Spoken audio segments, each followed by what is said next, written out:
اعوذ باللہ السمیع العلیم من الشیطان اللعین الرجیم بسم اللہ الرحمن الرحیم الحمد للہ الملک الحق المبین المتصاغر لعظمته جبابرة الطاغین المتخاضع لكبريائه عتاة المتمردین المعترف بربوبیته سائر الخلق اجمعین والصلاة والسلام والتحیۃ والاکرام علی اشرف النبیین وخاتم المرسلین سیدنا و مولانا ابی القاسم محمد و اہل بیتہ الطیبین الطاہرین المعصومین المظلومین اما بعد فقد قال اللہ سبحانہ وتعالی فی محکم کتابہ المبین بسم اللہ الرحمن الرحیم اقم الصلاۃ لدلوک الشمس الی غسق اللیل وقرآن الفجر انا قرآن الفجر کان مشہودا ومن اللیل فتہجد بہ عسیٰ ان یبعثک ربک مقاما محمودا صلوات.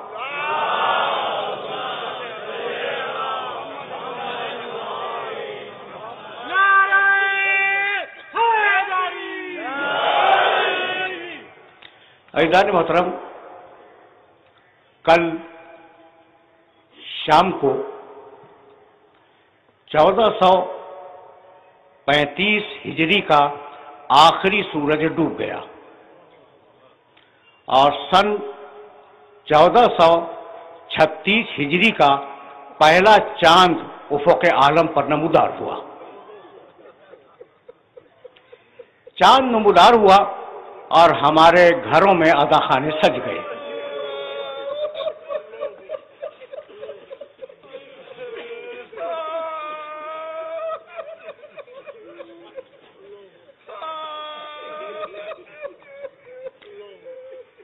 میرے دوستو، میرے عزیزوں، یہ جو عزاخانے ہیں نا گھروں میں، ان کی ایک روایت ہے، اور وہ روایت یہ ہے کہ ہم انہیں بناتے ہیں حسین پر رونے کے لیے.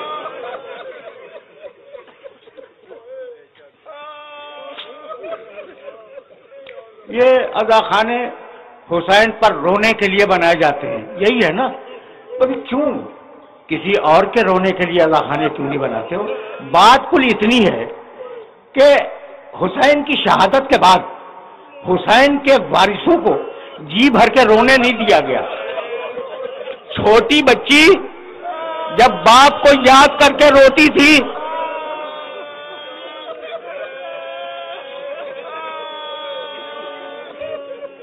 تو ظالم تازیانوں کی سزا دیا کرتے تھے.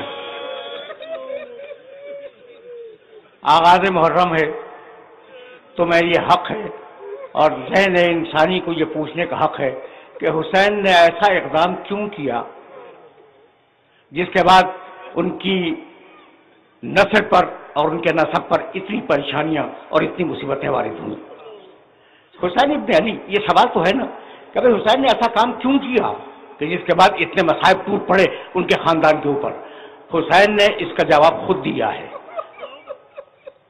جب چلے ہیں مدینے سے تو یہ لکھ کے چلے ہیں کہ انی لم اخرج اشرن ولا بطرن ولا مفسدن ولا ظالمن. میں جو اٹھ رہا ہوں مدینے سے اور میں جو یہ قیام کر رہا ہوں تو اس کا مقصد توسیع پسندی نہیں ہے. ملک کا حصول نہیں ہے، کسی شخص پہ ظلم کرنا نہیں چاہتا، کوئی اور مقصد میرے اس قیام کا نہیں ہے، بل خرجت لطلب الاصلاح فی امت جدی، اپنے نانا کی امت کی اصلاح چاہتا ہوں۔ تمہیدی گفتگو ہے میرے دوستو، میرے ساتھ ساتھ رہنا، اور سلسلے گفتگو ظاہر ہے کہ بہت طویل ہے۔ بل خرجت لطلب الاصلاح فی امت جدی، میں اپنے نانا کی امت کی اصلاح چاہتا ہوں، اس لیے میں نے خروج کیا۔ پالیسی تو آ گئی نا حسین کی۔ عجیب بات یہ ہے، تھوڑا سا میرے ساتھ چلنا، عجیب بات یہ ہے کہ حسین ابن علی نے صرف اپنی گردن نہیں دی۔ ذرا دیکھنا کربلا کا واقعہ ہوا کیا ہے، تھوڑا سا تمہید میں وقت لوں گا اور پھر میں آئے مبارکہ کی طرف جاؤں گا۔ دیکھو بھائی، ابو طالب کے 4 بیٹے، طالب، جعفر، عقیل، علی، ٹھیک ہے نا۔ اب طالب کے سلسلے میں تاریخیں خاموش ہیں، کچھ نہیں ملتا۔ عقیل بہت مشہور شخصیت ہیں، تاریخ بھری ہوئی ہے ان کے تذکرے سے۔ جعفر طیار کو کون نہیں جانتا، اور علی ابن ابی طالب تو علی ابن ابی طالب ہیں۔ اچھا، بیٹے تو 4 تھے ابو طالب کے، ابو طالب کے بیٹے 4 تھے، لیکن کوئی بھی علی جیسا نہیں ہے۔ بھائی عقیل علی جیسے نہیں ہے، ایک ماں باپ سے آئے لیکن عقیل علی جیسے نہیں ہے، جعفر طیار علی جیسے نہیں ہے۔ بھائی بہت توجہ رہے، طالب علی جیسے نہیں ہے، تو جب علی سگے بھائیوں جیسا نہیں ہے تو یہ یاروں سے کیا ملا رہے ہو؟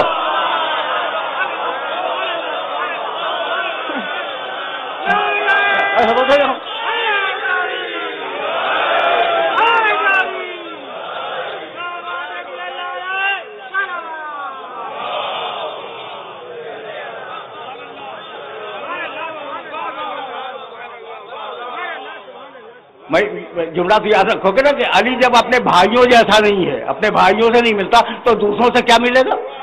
تو ابو طالب کے 3 بیٹے، اب طالب کا ذکر تاریخیں خاموش ہیں اس لیے ذکر نہیں کر سکتا، جعفر، عقیل، علی، ٹھیک ہے نا۔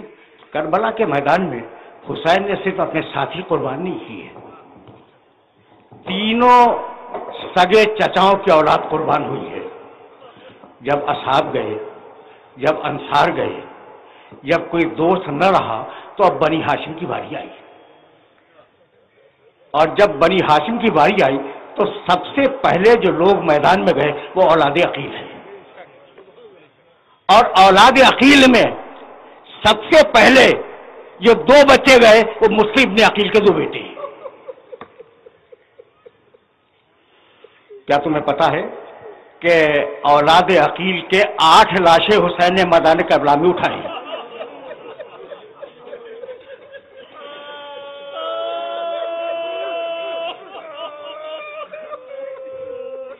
اولاد عقیل، اولاد عقیل کے بعد دیکھو، میں ترتیب شہادت بیان نہیں کر رہا ہوں، صرف یہ بتلا رہا ہوں کہ اس خاندان کے کتنے لوگ تھے۔ اولاد عقیل کے بعد اولاد جعفر طیار میدان میں آئی۔ جعفر طیار کی اولاد پوچھو گے نا کون ہے؟ عبداللہ ابن جعفر طیار، جعفر طیار کے بیٹے عبداللہ، اور عبداللہ سے 2 بیٹے انہوں محمد۔ جب مسلم کے بیٹے شہید ہو گئے، عقیل کی اولاد شہید ہو گئی، تو ایک مرتبہ فضہ سے کہا، فضہ ذرا میرے بھائی کو تو بلا۔ فضہ حسین کو بلا کے لائی۔ اب بھائی سے زیادہ بہن کے تیور کو کون پہچانے گا؟ چہرے پہ جلال دیکھا، کہا بہن بات کیا ہے؟ کہا بھیا سب کو جنگ کی اجازت ملی، میرے بیٹوں کو نہیں ملی۔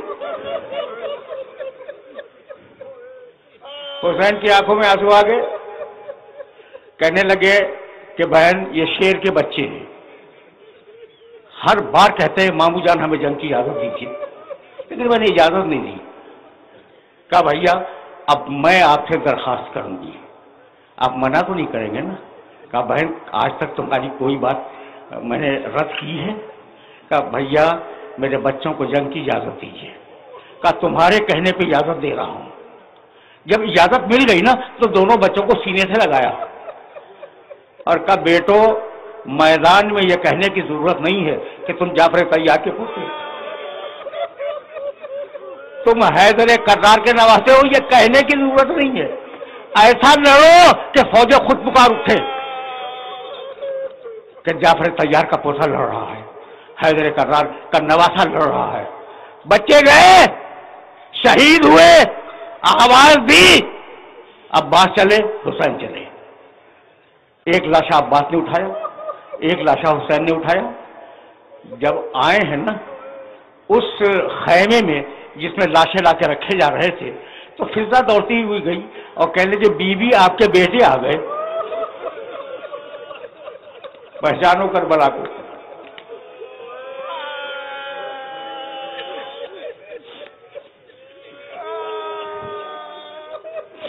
بی بی آپ کے بیٹے آ گئے. فرمانے لگی کہ میں نے تو انہیں مرنے کے لیے بھیجا تھا، یہ کیسے آ گئے؟ کہ بی بی چل کے تو دیکھ لیجئے. آئی، دونوں لاشوں میں نگاہ پڑی کہ بچوں میں تم سے خوش ہوں، تم نے مجھے سرخرو کر دیا. اولاد عقیل گئی، اولاد جعفر گئی، اور اب اولاد علی کی باری آئی. سنو تاکہ کربلا کی تلخیص تمہارے ذہن میں پہلی محرمی کو محفوظ ہو جائے. اولاد علی کی باری آئی. عباس، ان کے 3 بھائی، پہلے سب سے چھوٹے کو بھیجا، جب اس کا لاشا آ گیا تو پھر اس سے بڑے کو بھیجا، جب اس کا لاشا بھی آ گیا تو اس سے بڑے کو بھیجا، اور جب تینوں جا چکے تو ایک مرتبہ عباس نے کہا کہ مولا مجھے جنگ کی اجازت ہے.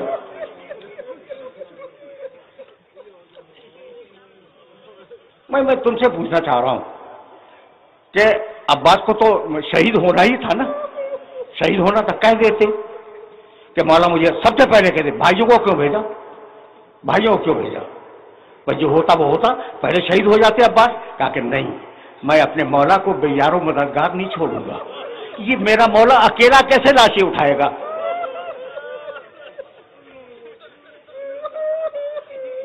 میسج پہنچ رہا ہے. تو اس وقت تک ساتھ رہے جب تک لاشوں کے اٹھانے کی ضرورت تھی. اولاد علی گئی، اس کے بعد اولاد حسن کی نوبت آئی. اب تمہارے سامنے وہ واقعہ تو بیان بہرحال نہیں کروں گا. 7 محرم کو ہوگا کہ گھوڑوں کی ٹاپیں پڑ رہی تھی اور وہ آوازیں دے رہا تھا، وہ اماں دیکھی.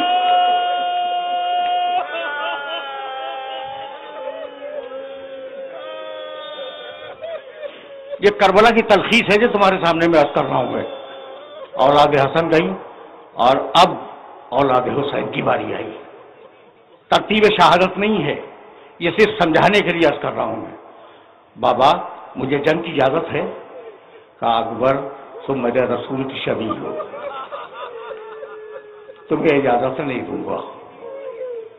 کسی صورت میں اجازت ملی، میدان میں آئے، 200 فوجیوں کو قتل کیا، واپس آئے اور واپس آنے کے بعد کہنے لگے کہ بابا ان العطش قد قتلنی وان ثقل الحدید قد اجهدنی. بابا مجھے پیاس نے مار دیا، بابا مجھ سے یہ زیرہ کا بوجھ برداشت نہیں ہو رہا ہے، گرم ہو گئی یہ زیرہ. عقیق کی انگوٹھی دی کہ اسے منہ میں رکھو اور جاؤ. اور اب ایک مرتبہ حسین چلے اور گھٹیوں کے بل چلے. لاشا لائے علی اکبر کا رکھ دیا. ترتیب دیکھ رہے ہو نا تم؟ ترتیب سے میری مراد ہے کہ کس خاندان نے کتنے افراد دیے. خلاصہ اکبر شہید ہوئے. اب آیا وہ جو حسین کی فوج کا سپہ سالار تھا. اب وہ آیا جب کوئی نہ رہا نا، اب لاشیں اٹھانے والا کوئی نہیں ہے اور نہ لاشوں والے ہیں کہ جن کے لاشیں اٹھائے جائیں. مولا مجھے جنگ کی اجازت ہے. عباس تم میری فوج کے علم بردار ہو، تمہیں کیسے اجازت دے دوں؟ بس یہ سننا تھا. فنظر یمینا و شمالا، عباس نے دائیں دیکھا، عباس نے بائیں دیکھا. کہا مولا وہ فوج کہاں ہے؟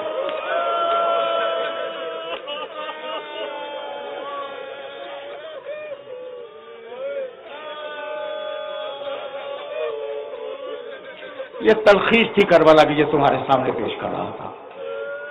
اب جب عباس نے پکارا تو حسین عباس کے لاشے پہ آئے اور 3 جملے حسین نے کہے، الان ان کا سارا ظہری، آج میری کمر ٹوٹ گئی، وقلت ہیلتی، سہارا ختم ہو گیا، اور اس کے بعد ایک جملہ کہا تم سے بہتر کون سمجھے گا، کمر ٹوٹ گئی، سہارا ختم ہو گیا، وہ شمت بی عدوی، اور عباس اب دشمن تانے دے رہا ہے کہ لاؤ عباس کو۔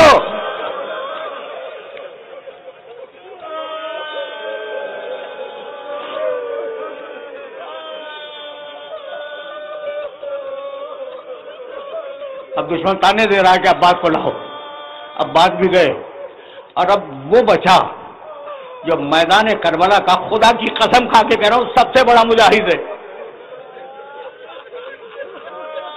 تمہارا ذہن چلا گیا حسین کی طرف، حسین سے بھی بڑا ایک مجاہد ہے کربلا کے میدان میں، 6 مہینے کا بچہ۔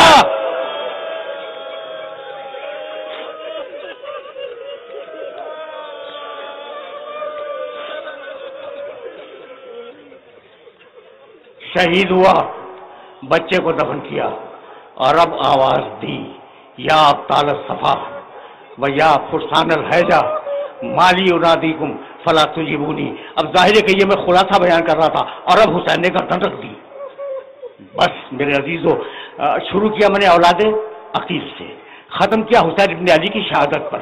یہ تم نے دیکھا پوری رشتہ داریاں قربان کر دی،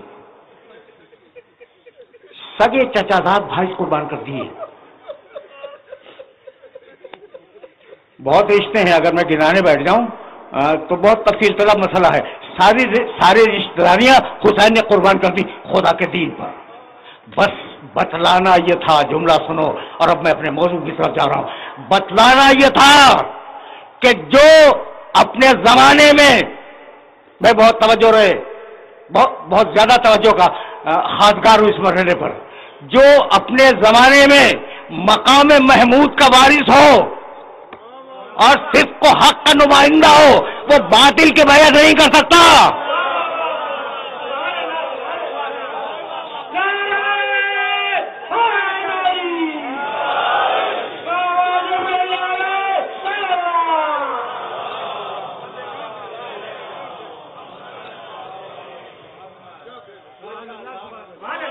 ہم اب اس مرحلے پر اپنے موضوع سے متصل ہوئے، مقام محمود اور صدق و حق۔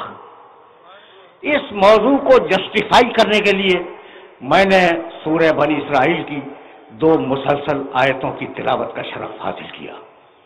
ظاہر ہے کہ ایک مسلسل خط فکر ہے جسے 9-10 دنوں پر ڈسٹریبیوٹ ہونا ہے، تقسیم ہونا ہے مسلسل خط فکر کو۔ آج تمہیدی گفتگو ہے، صرف ترجمہ سنتے جاؤ آیت مبارکہ کا، پہلی آیت پھر دوسری آیت۔ اقیم الصلاۃ لدلوک الشمس الی غسق اللیل، حبیب نماز قائم کرو سورج کے زوال سے رات کے اندھیرے تک۔ پہلا وقت نماز کا کیا دیا؟ سورج کے زوال سے۔ دوسرا وقت کیا دیا؟ رات کا اندھیرا۔ 2 وقت ہو گئے۔ وقرآن الفجر، اور حبیب نماز قائم کرو صبح کے وقت، صبح کو قرآن پڑھو۔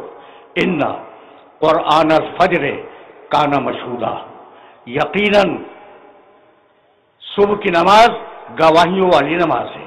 واضح کروں گا گواہیوں والی نماز کا مطلب کیا ہے، بہت توجہ دے۔ نماز قائم کرو سورج کے زوال کے بعد، رات کے اندھیرے میں، اور صبح کے وقت۔ علیکم السلام۔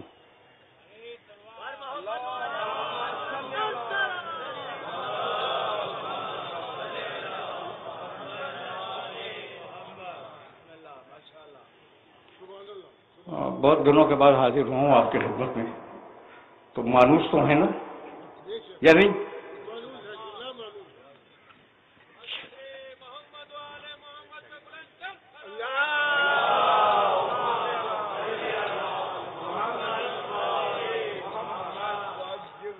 تو اب بھائی سننا، اقیم الصلاۃ لدلوک الشمس، نماز قائم کرو سورج کے زوال کے بعد، الی غسق اللیل، رات کے اندھیرے میں۔ 2 وقت ہو گئے، وہ قرآن الفجر اور صبح کے وقت. ان قرآن الفجر کان مشہودا ومن اللیل فتہجد بہ نافلۃ لک. اور حبیب ایک چیز تمہارے ساتھ مخصوص ہے, تم پر میں واجب کر رہا ہوں کہ تم رات کے اندھیرے میں قرآن کی تلاوت کیا کرو. یہ نماز شب ہے جو رسول پہ واجب تھی. بہت توجہ رکھنا. ومن اللیل فتہجد بہ, رات کے وقت تم قرآن پڑھو. عسیٰ ان یبعثک ربک مقاما محمودا. اللہ نے یہ طے کیا ہے کہ تم اگر نماز شب پڑھو گے تو اللہ تمہیں مقام محمود پہ فائز کر دے گا.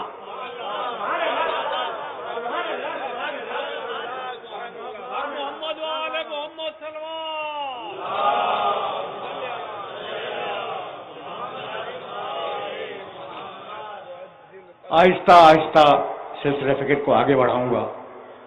دیکھو بھائی, اب تم نے ایک آیت سن لی اور میں نے اس کو 2 مرتبہ دہرایا. نماز پڑھو سورج کے زوال کے بعد, نماز پڑھو رات کے اندھیرے میں, نماز پڑھو صبح کے وقت. 3 وقت بتائیں, 3 وقت ہے نا ایگزیکٹلی. پروردگار نے سورہ ہود میں 11واں سورہ ہے قرآن مجید کا اور 114ویں آیت ہے, نماز کے یہی 3 وقت بتائے. وَأَقِمِ الصَّلَاةَ طَرَفَيِ النَّهَارِ وَزُلَفًا مِنَ اللَّيْلِ. نماز قائم کرو دن کے دونوں سروں پر.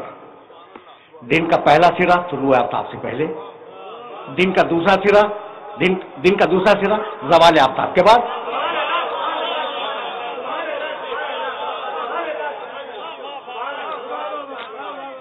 تمہید ہے اور اس تمہید کو بہت دور تک لے جانا چاہ رہا ہوں میں. اچھا بھائی, تو نماز قائم کرو. سورہ ہود 11واں سورہ, آیت کا نشان 114. کچھ ہوم ورک کر لیا کرو, میرے یہ حوالے جا کے دیکھنا. اس لیے کام کی بات تو تمہارے سامنے پیش کروں گا نا, ان دونوں آیتوں کو سامنے رکھ کر.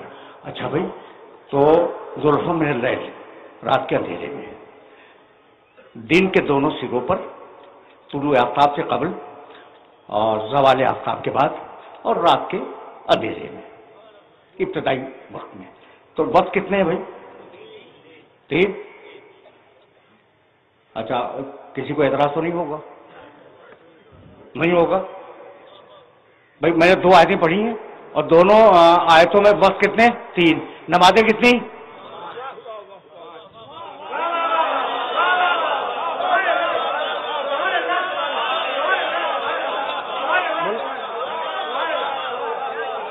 سامنے کی بات ہے بھائی, سامنے کی بات ہے یا نہیں کہ وقت کل 3 اور نمازیں 5. تو اب مجبوری ہے نا کہ ان 5 نمازوں کو 3 وقتوں میں ایڈجسٹ کرنا ہوگا.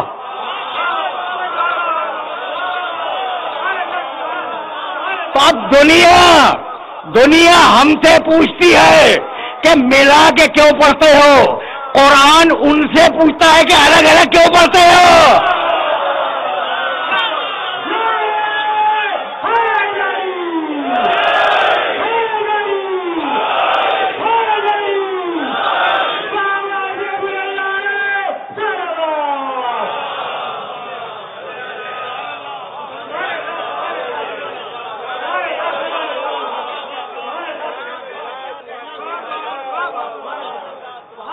میں نے آیت ہی ایسی منتخب کی ہے جس میں ذکر نماز ہے, تو اب ذرا سا نماز پہ سنتے چلو اور ذرا سا دور جانا ہے. تمہیدیں استوار کر رہا ہوں, آگے کام آئیں گی. اچھا بھائی, تو نماز تاریخ انسانیت میں ہر دور میں واجب رہی. یاد رکھنا اس بات کو, تاریخ انسانیت کا کوئی دور ایسا نہیں گزرا جب نماز انسانوں پہ واجب نہ ہو. سورہ مریم 19واں سورہ اور بہت طویل آیت ہے 59ویں آیت. میں فقط ایک جملہ پڑھوں گا. آدم کے عہد میں نماز تھی, نوح کے عہد میں نماز تھی, ان کے بعد جو انبیاء مرسلین آئے نماز تھی. فخلف من بعدہ خلف اضاعوا الصلاۃ واتبعوا الشہوات. اس کے بعد جو نسلیں آئیں انہوں نے نماز کو ضائع کر دیا. تو شروع میں نماز تو تھی لیکن نماز جو ہے وہ ضائع ہو گئی. ٹھیک, یہ ایک آیت ہے. پھر پروردگار نے عجیب انداز سے حضرت ابراہیم کی دعا نقل فرمائی. واضح تصور ابراہیم کے حص سے آتا ہے. ربنا انی اسکنتو من ذریتی بواد غیر ذی زرع عند بیتک المکرم، پروردگار میں اپنی باد ذریت کو تیرے مکرم گھر کے پڑوس میں آباد کر کے جا رہا ہوں. کیوں؟ ربنا لیقیموا الصلاۃ، اس لیے کہ وہ نماز قائم کرے.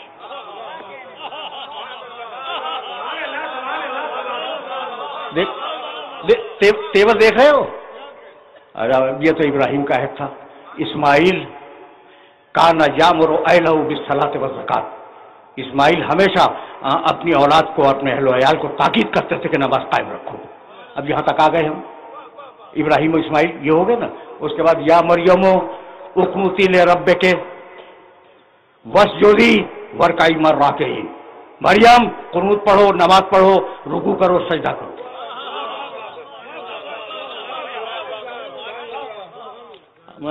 آرام سے چل رہے ہو نا، اس لیے کہ 10 دنوں پہ مشتمل گفتگو ہے اور میں ان کی بنیادوں کو استوار کر رہا ہوں. اچھا بھائی، عیسیٰ،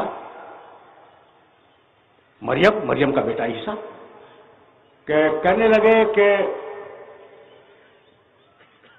انی عبداللہ آتانی الکتاب وجعلنی نبیا. عیسیٰ گود میں بولے تھے میں اللہ کا بندہ ہوں، اللہ نے مجھے کتاب دی ہے، اللہ نے مجھے نبی بنایا ہے. وَأَوْصَانِي بِالصَّلَاةِ وَالزَّكَاةِ، اور اللہ نے مجھے وصیت کی کہ میں نماز قائم رکھوں.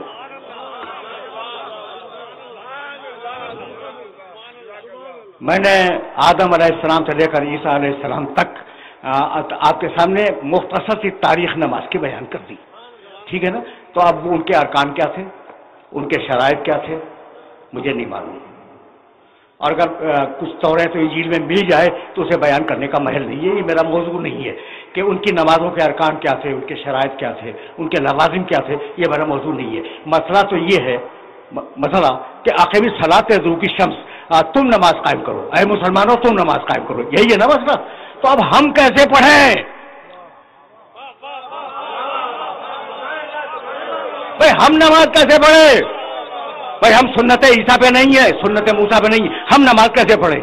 اچھا بھائی سوال ہے نا. تو اچھا بھائی میں نے قرآن اٹھا لیا اور قرآن اٹھانے کے بعد دیکھا قم اللیل الا قلیلا، قم قیام کرو، ایک آئٹم مل گیا مجھے، ٹھیک. پھر دوسرا آئٹم ملا ربک فکبر، تکبیرۃ الاحرام کو، یہ بھی مل گیا. ارکعوا واسجدوا، رکوع کرو سجدہ کرو، یہ بھی مل گیا. قیام بھی ملا، تکبیرۃ الاحرام بھی ملا، رکوع بھی ملا، سجدہ بھی ملا. بھائی مل گیا نہیں؟ یہ تو میں نے قرآن سے ڈھونڈ کے لیے بہت سے میں نے ترک کر دیا ان سب کو. بھائی وہ میں اب کیا کروں گا؟ پہلے سجدہ کروں گا، اس کے بعد رکوع کروں گا، اس کے بعد قیام کروں گا، اس کا کہوں گا اللہ اکبر. یہ نماز منہ پہ مار دی جائے گی. بھائی ٹھیک ہے یا نہیں؟ اچھا تو اب کیا کریں؟ کہا صلو کما رأیتمونی اصلی. اب یہاں سے میرا محمد داخل ہوا شریعت میں.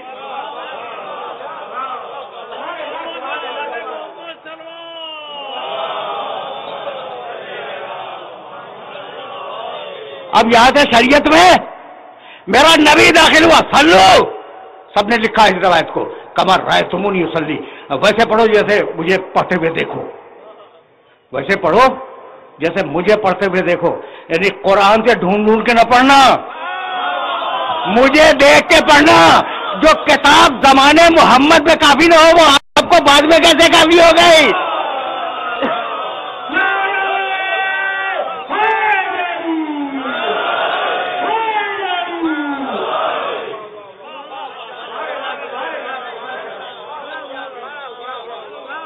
یعنی عجیب بات ہے. اچھا بھائی میں کچھ نہیں بدلتا، صرف ترتیب میں نے بدلی ہے، یعنی میں نے قیام لیا قرآن سے، رکوع لیا قرآن سے، سجدہ لیا قرآن سے، قرات سورے کی حمد کی قرات وہ قرآن سے لے لی، اور صرف میں نے تبدیل کی ہے صورتحال. صورتحال بدلی ہے نا. آپ نے کہا نماز منہ پہ مار دی جائے گی، جیسی محمد رسول اللہ نے پڑھی ویسی پڑھو، اپنی ترتیب نہ بناؤ. تو جب محمد کی دی ہوئی ترتیب کو بدل نہیں سکتے تو محمد کے دیے ہوئے آدمی کو کہاں سے بدل دو گے؟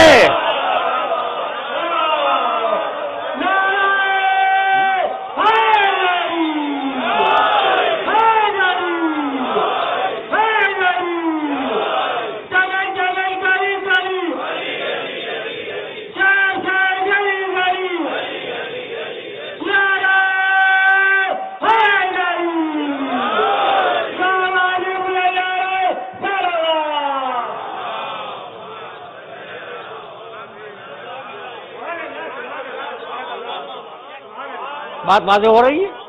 اچھا بھائی، تو اب آگے چلے سلو. دیکھنا بھائی، میں تو بڑی احتیاط سے بات کرنے کا عادی ہوں اور اتحاد بین المسلمین کا قائل ہوں، زبان سے نہیں، دل سے. ٹھیک؟ تو جیسے مجھے دیکھو پڑھتے ہوئے ویسے پڑھو، یہی ہے نا؟ اچھا بھائی، تو اب آپ کو پتا ہے کہ آج مسلمانوں نے جو مسجدیں بنائی ہوئی ہیں ان میں مختلف طریقے سے پڑھی جاتی ہیں، مختلف طریقوں سے پڑھی جاتی ہیں. آپ کے علم ہے نا بات؟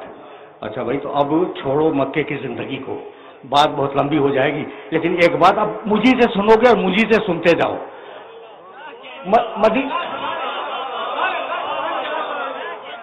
یہ بات دیکھو، مجھے بہت کنفیوژن ہے کہ دامن وقت تیزی سے سرک رہا ہے اور ظاہر ہے کہ مغرب سے بہرحال پہلے اس گفتگو کو تمام ہونا ہے. تو اب جہاں تک بھی میں بیان کر سکوں سن لو کہ میں کہنا کیا چاہ رہا ہوں. اچھا بھائی، تو مکہ کی زندگی کو چھوڑ دو، جیسا میں نماز پڑھتا ہوں دیکھو، دیکھ کے پڑھو، یہی تو ہے نا؟ اچھا بھائی، اب میں آپ کے خدمت عرض کروں، مکہ کی زندگی کو تھوڑی دیر کے لیے چھوڑ دیں. مدینے کی زندگی جہاں رسول ایک سربراہ، اسلامی معاشرے کے سربراہ کی حیثیت سے تشریف فرما ہے، 10 برس رہے نا مدینے میں. اچھا بھائی، 10 برس میں ایک دن میں کتنی نمازیں پڑھی؟ 5 مرتبہ. لوگوں کے سامنے جماعت پڑھاتے تھے، کتنی پڑھی بھائی ایک دن میں؟ 5 مرتبہ. اچھا بھائی، اب روز 5 مرتبہ اگر 30 دن کا مہینہ فرض کیا جائے تو ایک مہینے میں کتنی ہوئی؟ 150.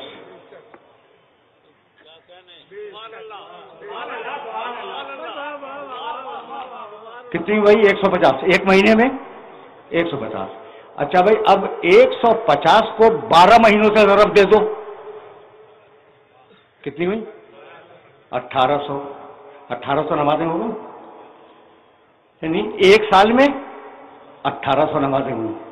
اور رسول نے 10 سال سے گزارے ہیں مدینے میں، تو اب 10 کو ضرب دے دو تو 18,000 نمازیں. مسلمانوں نے 18,000 مرتبہ رسول کو نمازیں پڑھتے ہوئے دیکھا، اور پھر اختلاف ہو گیا. تو یا آنکھ خراب تھی یا دل خراب تھا؟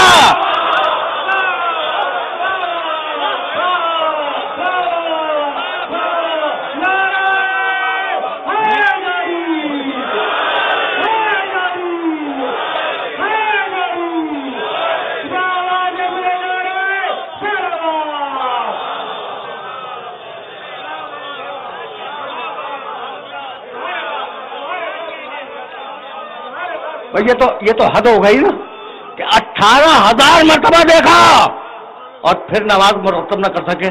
اس لیے اب یا رسول اللہ، آپ پر لازم ہے کہ اگر نماز چھوڑ کے جا رہے ہیں تو ایک نماز پڑھنے والا بھی چھوڑ کے جائے. اور جب تک دنیا میں نمازی ہیں ایک سچا نماز پڑھنے والے کا وجود ضروری ہے.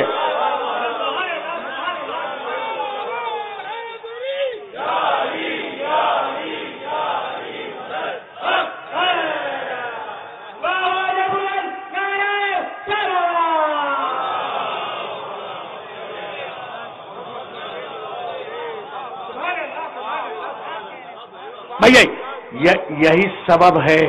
اب جملہ سنو، میں کبھی کبھی واقعات بیان کرتا ہوں کہ جنگ جمل کے بعد علی نماز پڑھا رہے تھے اور ان کے پیچھے پرانے صحابہ کرام میں سے 2 بزرگ تشریف فرما تھے، عمران ابن حسین اور مطرف ابن عبداللہ رضی اللہ تعالیٰ عنہما. یہ دونوں بزرگ تشریف فرما تھے. اور علی ان کو نماز پڑھا رہے، پوری جماعت پڑھ رہی ہے نماز، وہ بھی علی کے پیچھے پڑھ رہے ہیں، ٹھیک ہے نا. اور جب نماز ختم ہوئی تو ایک صحابی نے دوسرے صحابی کو دیکھا اور کہا اس جوان نے آج رسول کی نماز یاد دلا دی.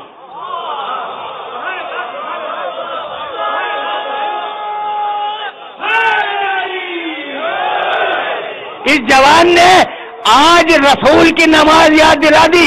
یعنی یہ جوان فقط ممبر کا وارث نہیں ہے، مصلی کا بھی وارث ہے.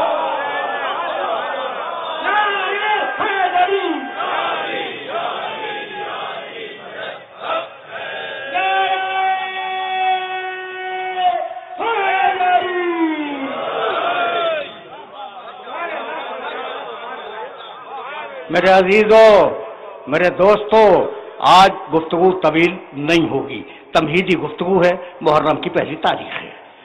اور اب جب نماز تک آ گئے ہو نا تو ایک جملہ سنتے جاؤ. بھائی نماز ٹھیک ہے، پڑھ لو، بھائی پڑھ لو، نماز پڑھو. اچھا قبلے کی طرف پیٹ کر کے پڑھو.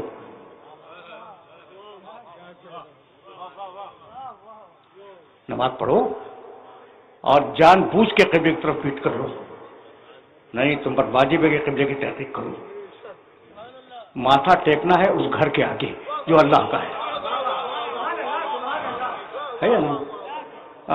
قد نرا تقلب وجهك في السماء فلنولینک قبلۃ ترضاها. تحویل قبلہ کیا ہے؟ حبیب ہم دیکھ رہے ہیں کہ تم آسمان کی طرف گھور گھور کے دیکھ رہے ہو، تو مت گھبراؤ حبیب، ہم تمہارے دل کی بات کو سمجھتے ہیں. ہم تمہیں اس قبلے کی طرف موڑ دیں گے جو تمہاری مرضی کا قبلہ ہے. نماز اللہ کی مرضی محمد کی.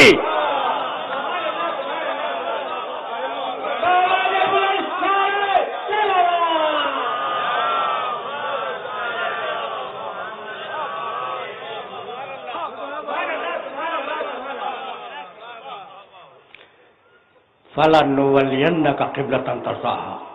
ٹھیک ہے نا، ہم تمہیں ایسے قبلے کی طرف موڑ دیں گے جو تمہاری مرضی کا قبلہ ہے. فَوَلِّ ٹکڑا ہے آیت کا، فَوَلِّ وَجْهَكَ شَطْرَ الْمَسْجِدِ الْحَرَامِ. تو حبیب اب آج سے تم کعبے کی طرف رخ کرنا اور کعبے کی طرف نماز پڑھنا. اب کعبے کا ذکر آیا اور مولود کعبہ کا تذکرہ نہ ہو، یہ ممکن نہیں ہے.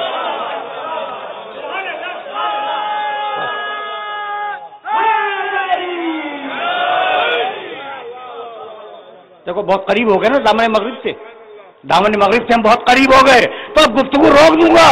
بھائی قبلے کا ذکر ہو، کعبے کا تذکرہ ہے اور مولود کعبہ کا تذکرہ نہ ہو، ممکن نہیں ہے. یا علی مثلوں کا مثل الکعبہ.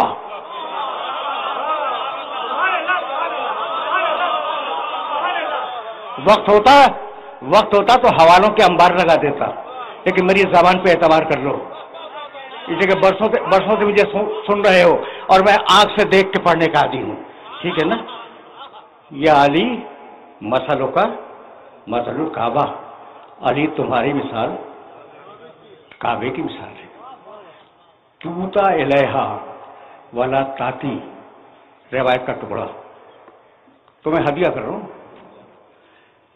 یا علی تمہاری مثال کعبے کی مثال ہے. اور کعبے کا مزاج یہ ہے کہ وہ اپنا حج کروانے یا اپنی نماز پڑھوانے لوگوں کے پاس نہیں جاتا، لوگ اس کے پاس آتے ہیں.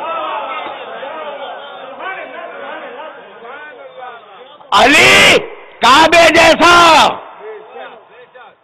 کعبے کے آگے سر جھکاؤ، علی کے آگے دل جھکاؤ.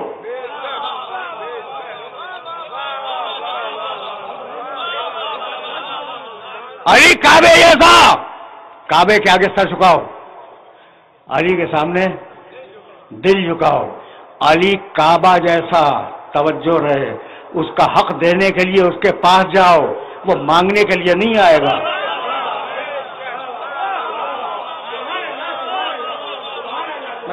میسج پہنچے گا.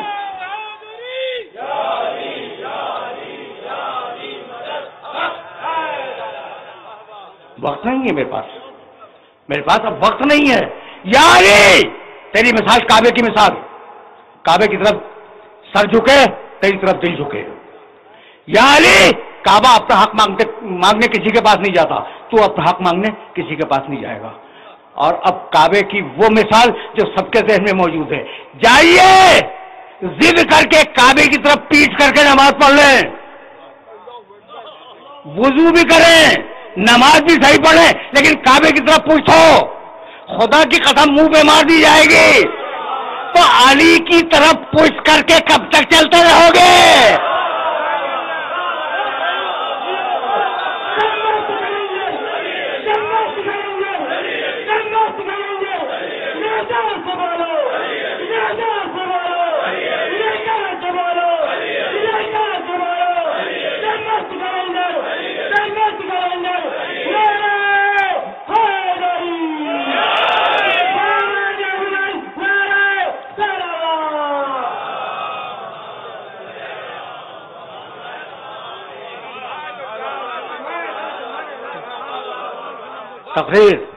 تقریر اس مرحلے پہ رکے گی، علی تیری مثال کعبے کی مثال۔ اچھا تو اب تمہاری ضیافت طبع کے لیے ایک جملہ تو کہہ جاؤں نا۔ حوالے میرے پاس، میں تمہارے شہر میں رہتا ہوں، حوالے دیکھنے ہو میرے پاس آ جانا، اور بڑے بڑے مبارک لوگوں کی کتابوں سے دکھلاؤں گا۔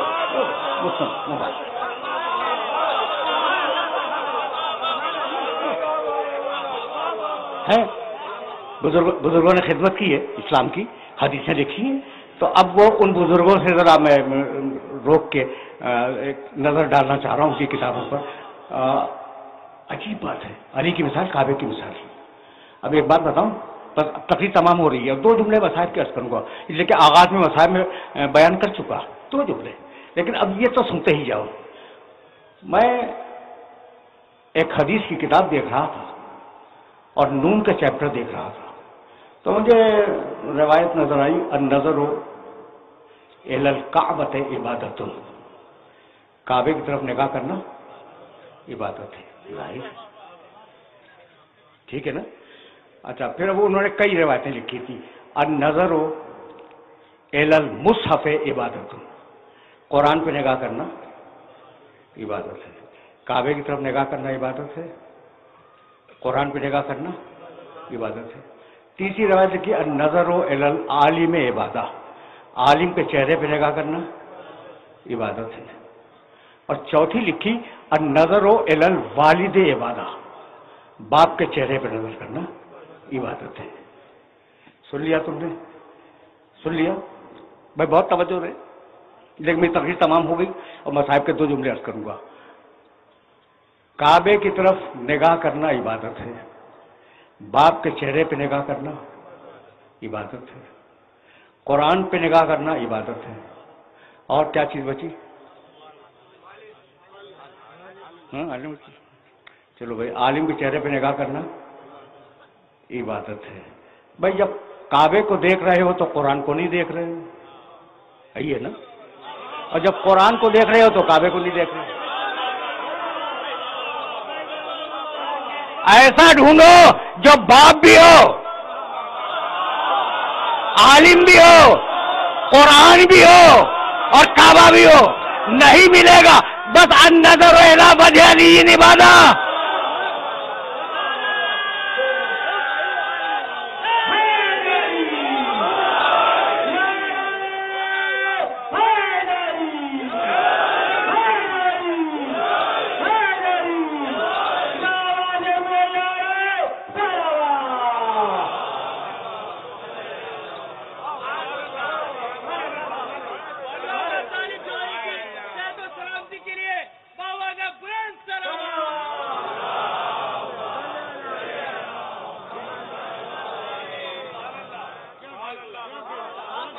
جب یاد رکھو گے نا، اچھا بھائی میں غلو نہیں کرتا، غلو کے معنی جانتے ہو؟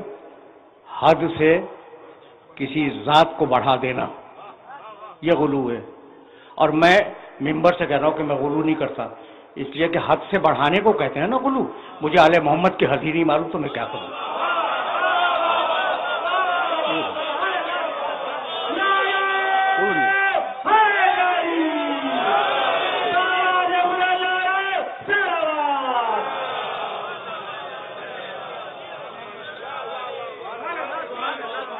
دیکھو بھائی آخری جملہ سنو، اور اب 2 جملے مصاحب کے بھی عرض کروں گا، لیکن اب یہاں پہ بات کو میں روک رہا ہوں۔ نماز کی بنیاد کعبہ، اگر قبلہین ہو تو نماز کدھر پڑھو گے؟ ٹھیک، تو یا علی مسلوں کو مسل الکعبہ، علی تیری مثال کعبے کی مثال ہے نا؟ اب اگر علی رسول کے فرمان کے مطابق کعبے سے بڑھ جائے، گھبرا گئے؟ وہ گھبرا گئے، میں کیا کروں بھائی؟ اگر علی بڑھ جائے تو کوئی میری ذمہ داری ہے؟ فرمان رسول ہے۔ اب میں جملہ عرض کروں بھائی، دیکھو کعبہ اللہ کا گھر ابراہیم و اسماعیل نے مل کر بنایا، ہماری پیشانیاں کعبے کے سامنے زندگی بھر، ہم مریں تو قبلہ رخ دفن کیے جائیں، ویسا ہے نا؟ کعبہ اللہ کا گھر، اور وہ دنیا کی محترم ترین چیز ہے مکانوں میں، وہ ہے اللہ کا گھر۔ لیکن اب اگر علی بڑھ جائے تو میں کیا کروں؟ تم پوچھو گے نا کہ کہاں سے کہہ رہے ہیں، بتاؤں؟ بھائی سنو بیٹھ کے اس مجمع میں، کعبہ ایک طرفی پڑھو، 100 طرفی ہے، ثواب نہیں ہے، لیکن علی علی پڑھتے رہو، ثواب ہے۔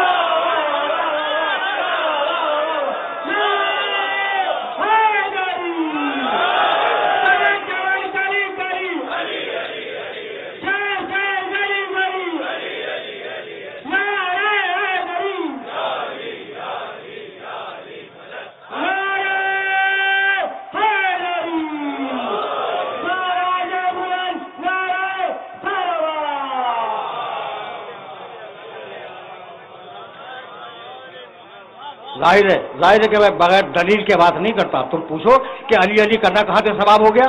تو کیا رسول کی روایت ذہن میں نہیں؟ ذکر علی نہیں عبادت؟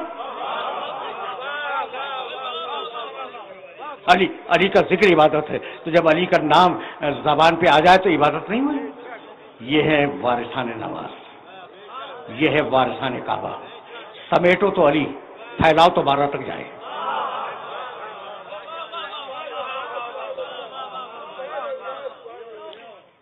اگر ان وارثوں کو سمیٹو تو علی، پھیلاؤ تو 12ویں تک یہ سلسلہ جائے۔ بس کیا زیارت حسین میں یہ نہیں پڑھتے؟ اشہد انک قد اقمت الصلاۃ وآتیت الزکوٰۃ، فرزند رسول میں گواہی دیتا ہوں کہ نماز آپ نے قائم کی۔ دیکھو میں نے تو حسین کی زیارت کا جملہ پڑھا، تمہاری صدائیں بلند ہو گئی۔ 2 جملے سنو، مجھے اجازت دے دو، دامن وقت میں گنجائش نہیں ہے۔ جب چلے ہیں نا مدینے سے تو سب سے خدا حافظ کر کے اپنی نانی ام سلمہ کے پاس آئے۔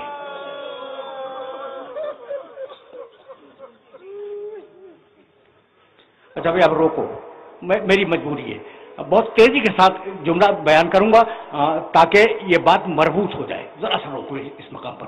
ام سلمہ رسول کی امہات المومنین میں ہیں، رسول کی زوجہ مبارکہ۔ ایک دن رسول ان کے گھر آئے اور آنے کے بعد کہنے لگے، ام سلمہ آج میری طبیعت ناساز ہے، میں کسی سے نہیں ملوں گا، میں حجرے میں لیٹ رہا ہوں، دروازہ بند کرو، دروازے کے باہر بیٹھ جاؤ۔ ام سلمہ بیٹھ گئی، رسول اندر آرام کر رہے ہیں۔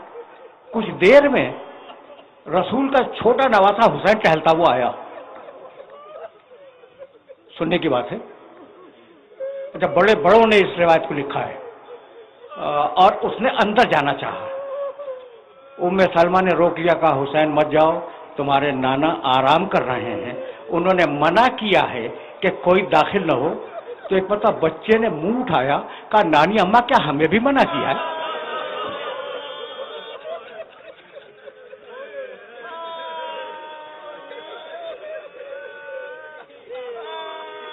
کہا ہاں بیٹا سب کو منع کیا ہے۔ راوی کہتا ہے کہ حسین پلٹا بچہ۔ ایک مرتبہ حجرے کے اندر سے آواز آئی، ام سلمہ تم نے میرے حسین کو بھی واپس کر دیا۔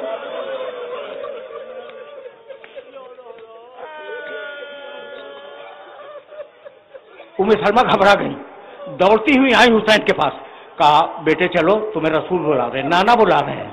کہا کہ نانی اماں نانا تو اب کسی سے ملیں گے نہیں نا، تو ہم تو واپس جا رہے ہیں. گود میں اٹھا لیا بچے کو.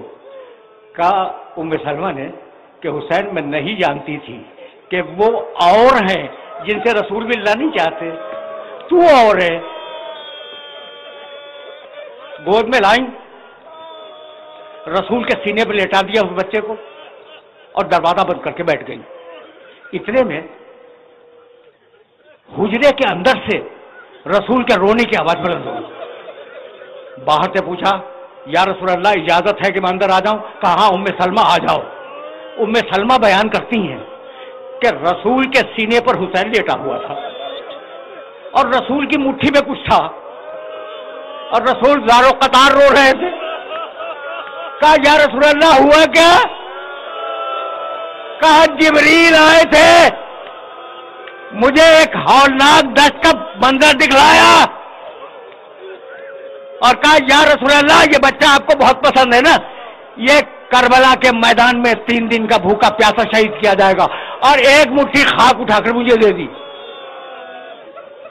ام سلمہ یہ مٹھی کی خاک اپنے پاس محفوظ رکھو اور اسے شیشی میں رکھنا، روز دیکھتی رہنا، جب تک یہ مٹی مٹی رہے میرا حسین زندہ ہے، اور جب مٹی خون بن جائے سمجھ لینا کہ حسین شہید ہو گیا.